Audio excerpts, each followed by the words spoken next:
एक व्यक्ति था, उसके गुरु एक सन्यासी थे। वह व्यक्ति दुनियादारी से ऊब सा गया था।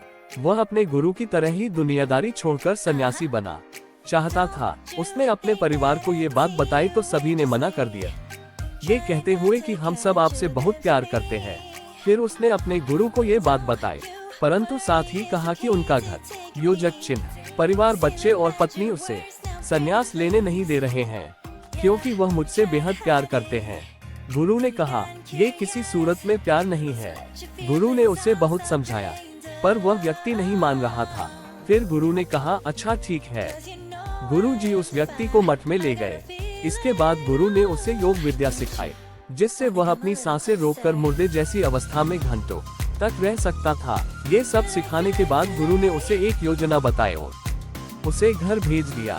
दूसरे दिन वह व्यक्ति अपने घर पर मुर्दा पाया गया। परिवार के सारे लोग इकट्ठे हो गए। सभी रो रहे थे, विलाप कर रहे थे। वही उसकी पत्नी सबसे ज्यादा दुखी हो रही थी। पूरे घर में कोहराम मच गया था।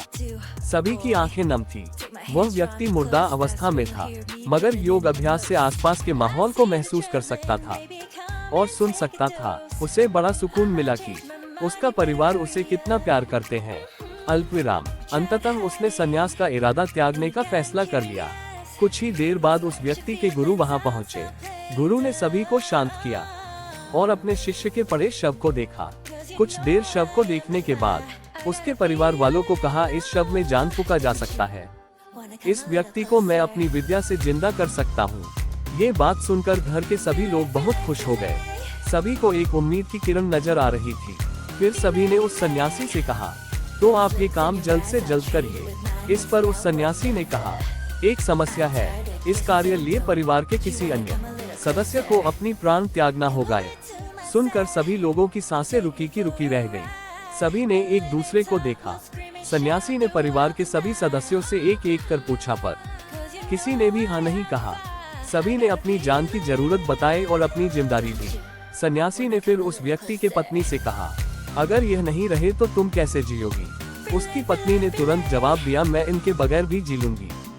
गुरु ने उस व्यक्ति के बच्चों से भी यही सवाल किया। उनका भी जवाब नहीं थी। फिर यही सवाल उस व्यक्ति के माता पिता से किया। उनका भी जवाब एक ही था। इसके बाद गुरु उस व्यक्ति के शव के पास आए और बोले, हे व्यक्ति, तुम उठ खड़े हो जाओ। वह व्यक्ति उठकर बैठ गया। फिर उसके गुरु वहां से जाने लगे।